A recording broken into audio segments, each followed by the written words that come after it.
Добрый дзень. Тэма нашай сустрэчы – паняцце пра складана злучаны сказ, сродкі сувязі частак у складана злучаным сказе, знакі прыпынку паміж часткамі ў складана злучаным сказе.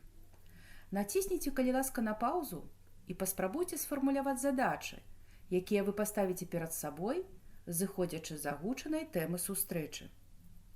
Я думаю, што адказы вашы будуць прыкладна такія. Сёння мы высветлім, які сказ называецца складаназлучаным, што з'яўляецца сродкамі сувязі паміж часткамі ў складаназлучаным сказе, якія сэнсава-граматычныя адносіны ўзнікаюць паміж часткамі ў складаназлучаным сказе і якія знакі прыпынку могуць ставіцца ў складаназлучаным сказе. Мы навучымся знаходзіць складаназлучаныя сказы сярод іншых відаў сказаў, вызначаць сродак сувязі паміж часткамі ў складаназлучаным сказе, аргументаваць пастаноўку знакаў прыпынку, знаходзіць і выпраўляць парушэнні пунктуацыйных норм беларускай літаратурнай мовы. Націсніце, калі ласка, на паўзу і паспрабуйце на аснове ўласнага вопыту сфармуляваць адказ на пытанне, які сказ мы будзем называць складаназлучаным. Для гэтага раю вам зрабіць словаўтваральны аналіз слова складаназлучаны. Упэўнена, што вы дакладна бачыце, што ў самім азначэнні хаваецца адказ на пытанне. Гэта сказ складаны, а значыць, у ім будзе не менш за 2 граматычныя асновы, і паміж часткамі будзе злучальная сувязь. Такім чынам, сказ, граматычныя часткі якога звязваюцца пры дапамозе інтанацый і злучальных злучнікаў, называецца складаназлучаным. У складаназлучаным сказе можа быць не менш за 2 граматычныя часткі. Для прыкладу разгледзім сказ. Вецер хмары на небе рве, і дадолу хінуцца дрэвы, а надзея пад сэрцам дрэмле, ды пяшчота ў душы жыве. Падкрэслім граматычныя асновы. Вецер рве, хінуцца дрэвы, надзея дрэмле, пяшчота жыве. Такім чынам, у дадзеным сказе 4 прэдыкатыўныя часткі, якія звязаны пры дапамозе злучнікаў і, а, ды.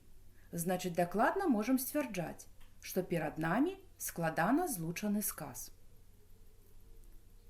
Прапаную сярод прапанаваных сказаў знайсці складаназлучаныя. Давайце напішам з вамі лічбавы дыктант. Я вам буду чытаць сказы.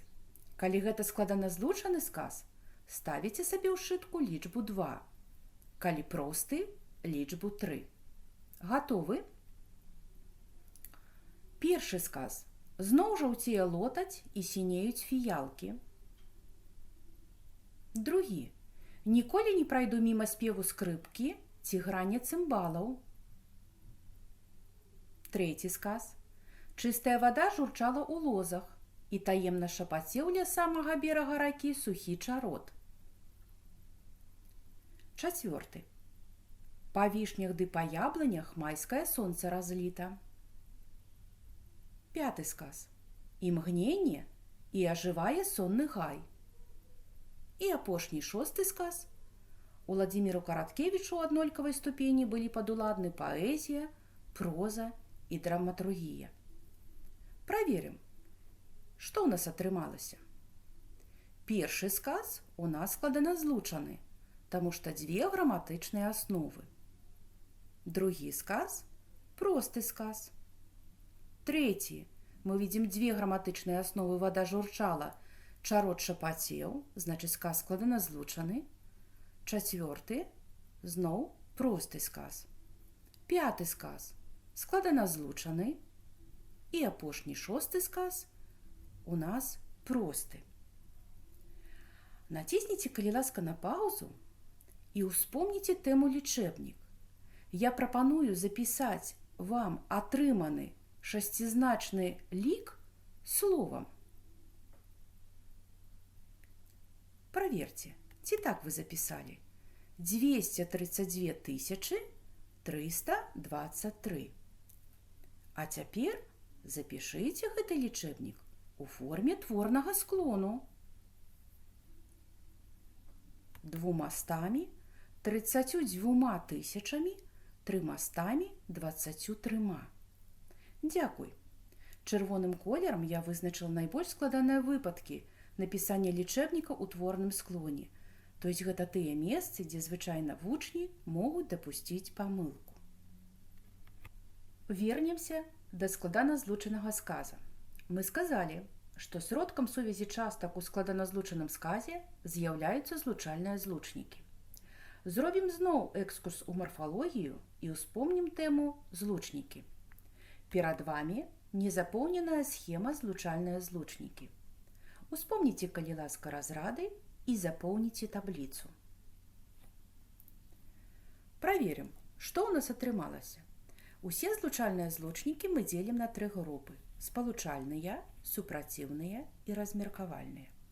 У якасці прыкладаў спалучальных злучнікаў помнім, это злучнік і ды ў значэнні і. Супраціўныя злучнікі але, аднак, затое і размеркавальныя злучнікі або ці. Помнім, што сярод іх можна выдзеліць парныя, паўторныя. Для сябе мы стварылі першую апорную схему, якой і будзем карыстацца падчас працы са складаназлучаным сказе.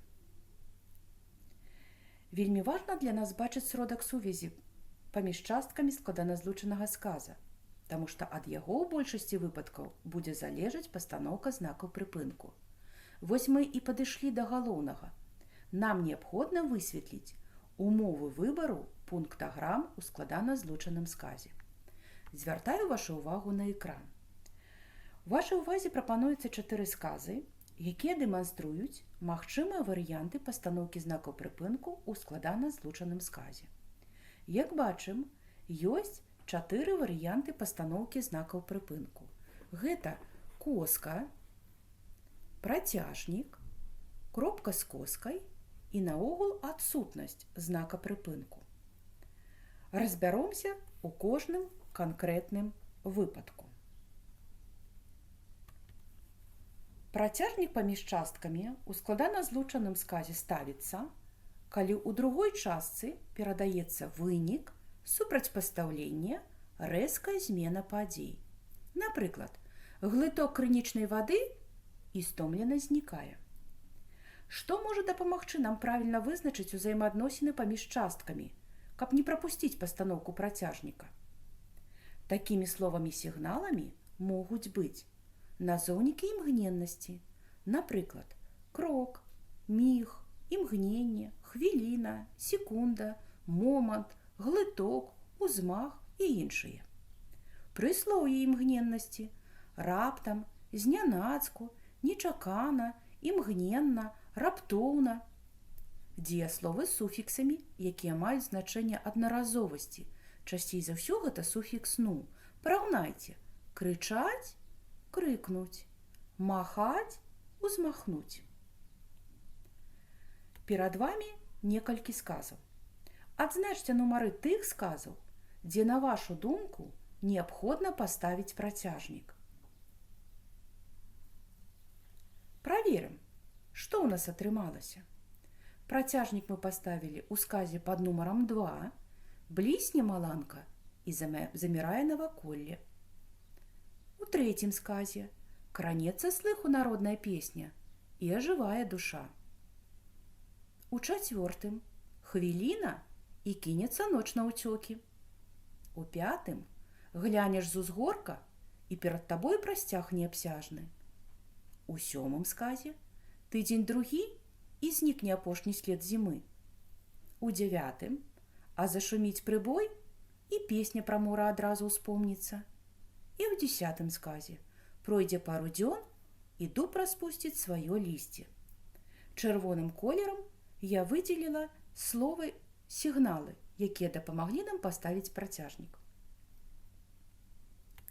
Кропка з коскай паміж часткамі складаназлучанага сказа ставіцца, калі часткі маюць ускладненую будову і свае знакі прыпынку. Напрыклад, рыбак быў дзядзька наш Антоній, які работнік адмысловы, а ўладзік пасвіў дзець каровы, травіў чужыя сенажаці, а дома з дзецьмі была маці. Як бачым, першая частка ускладнена параўнальным зваротам, другая частка аднароднымі выказнікамі.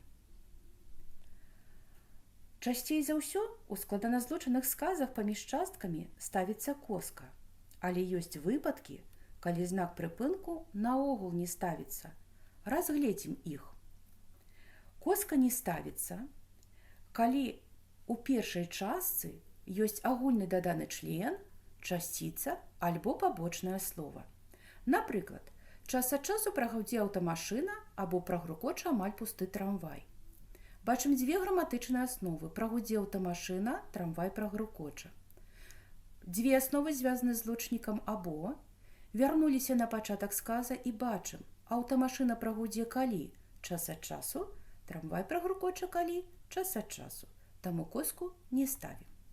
Наступны сказ. Коска не ставіцца і ў тым выпадку, калі складаназлучаны сказ з'яўляецца пытальным альбо клічным. Не будзем ставіць коску і ў тым выпадку, калі ў нас часткі складаназлучанага сказа з'яўляюцца маларазвітымі ці неразвітымі, намінатыўнымі, безасабовымі, непаўнаасабовымі аднасастаўнымі сказамі. Напрыклад, сакавітая зеляніна травы і блакітная бель зімы. Трэба быць уважлівым, калі ў нас атрымаецца, што ў другой частцы дзейнік выражаны займеннікам сам. Тады неабходна звярнуць увагу на наступнае. Калі займеннік сам замяняе дзейнік з папярэдняй часткі, то коска ставіцца не будзе. Напрыклад, Сцёпка стрымлівае заўзятых таварышаў і сам кідае ў паветра зямлю. У другім сказе займеннік сам замяняе дзейнік Сцёпка з першай часткі. А калі ж займеннік сам не замяняе дзейніка з папярэдняй часткі, то коска паміж часткамі будзе ставіцца. Голас настаўніка строгі, і сам ён строгі. Займеннік сам – гэта настаўнік. З тэарэтычнага боку мы разгледзелі складаназлучаны сказ.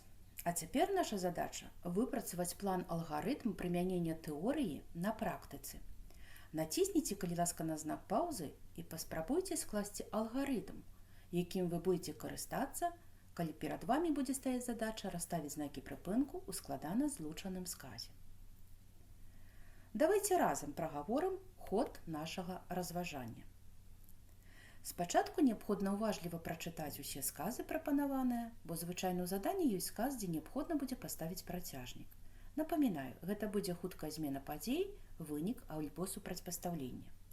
Помнім, што перад супраціўнымі злучнікамі але аднак затое коска ставіцца заўсёды. Помнім, што ў пытальных і клічных сказах коска не ставіцца. А далей падкрэсліваем у сказе граматычную аснову. І бачым, сказ з'яўляецца аднасастаўнымі альбо двухсастаўнымі. Калі часткі складаназлучанага сказа аднасастаўнымі, мы коску не ставім. Калі двухсастаўнымі, мы называем злучнік і вызначаем, колькі разоў ужываецца злучнік. Калі злучнік паўтараецца, то часткі раздзяляюцца коскамі. Калі злучнік адзіночны, то вяртаемся на пачатак сказа і глядзім. Ёсць агульная акалічнасць, пабочнае слова альбо часціца. Калі ёсць, то коска не ставіцца, калі няма, то коска ставіцца. Вось такі алгарытм у нас атрымаўся. Паспрабуем прымяніць алгарытм на канкрэтных сказах. Напрыклад, за зіму мядзведзь схуднее і поўсць на скуры злямцуецца, пакалмаціцца. Хуткай змены падзей няма, таму працяжнік мы тут не паставім. Супраціўных злучнікаў няма, падкрэсліваем граматычныя асновы. Мядзведзь схуднее, поўсць злямцуецца, пакалмаціцца. Дзве асновы звязаны з злучнікам і, который ўжываецца адзін раз. Вяртаемся на пачатак сказа і видим агульную акалічнасць за зіму. Мядзведзь схуднее калі за зіму, поўсць пакалмаціцца, злямцуецца калі за зіму. Таму коску ў сказе не ставім. Іншы сказ. Свеціць сонца і ледзь-ледзь калышацца вада ў рацэ. Хуткай змены падзей няма, супраціўнага злучніка няма, сказ з'яўляецца апавядальным, таму падкрэсліваем граматычныя асновы. Свеціць сонца – першая аснова, вада калышацца – другая аснова. Дзве асновы звязаны адзіночным злучнікам і, агульнай акалічнасці на пачатку сказа няма, таму паміж часткамі ставім коску. А цяпер Натисните, калі ласка, на паузу і выканайце заданне. Спішыце сказы і расстаўце знакі прыпынку паміж часткамі. Праверым напісанае. На пачатку сустрэчы мы акрэслілі адной з задач умение выпраўляць парушэнне пунктуацыйных нормаў. Давайте паспрабуем сябе ў ролі настаўніка і праверым напісанае мной. Натисните, калі ласка, на знак паузы і выпраўце, дзе неабходна, пунктуацыйныя парушэнні. Дайце тлумачэнне. Праверым правільнасць выканання задання. У чацвёртым сказе коска не патрэбна, таму што дзве граматычныя асновы звязаны адзіночным злучнікам і на пачатку першай часткі мы бачым агульную акалічнасць зноў. У пятым сказе ў нас прапушчана коска, таму што дзве граматычныя асновы звязаны злучнікам і, который ўжываецца адзін раз, і на пачатку агульнага нічога няма. У шостым сказе у нас прапушчана коска. Дзве граматычныя асновы дрэва накінулі, салавы вядуць, звязаны з злучнікам і на пачатку агульнай акалічнасці няма, таму мы ставім коску. У восьмым сказе коска не патрэбна, таму што дзве граматычныя асновы пчолкі зумкаюць, чмялі гудуць, звязаны адзіночным злучнікам і ёсць агульная акалічнасць над духмянымі кветкамі. І у 10 сказе у нас замест коски неабходна паставіць працяжнік, таму што ў гэтым сказе ёсць хуткая змена падзей альбо вынік. Я думаю, мы з вамі папрацавалі плённа. Аб'ектам нашай увагі быў складаназлучаны сказ. Мы даведаліся, які сказ называецца складаназлучаным, што з'яўляецца сродкам сувязі частак складаназлучанага сказа, якія знакі прыпынку ставяцца паміж часткамі складаназлучанага сказа і ад чаго гэта залежыць. Выпрацавалі алгарытм разважання пры працы са складаназлучаным сказе. Навучыліся бачыць і выпраўляць парушэнне пунктуацыйных норм беларускай літаратурнай мовы, звязаныя са складаназлучаным сказам. Каб адпрацаваць тэарэтычныя веды на практыцы, прапаную звярнуцца да ўкладкі матэрыял для самаправеркі і выканаць прапанаваныя заданні. Жадаю плённай самастойнай працы.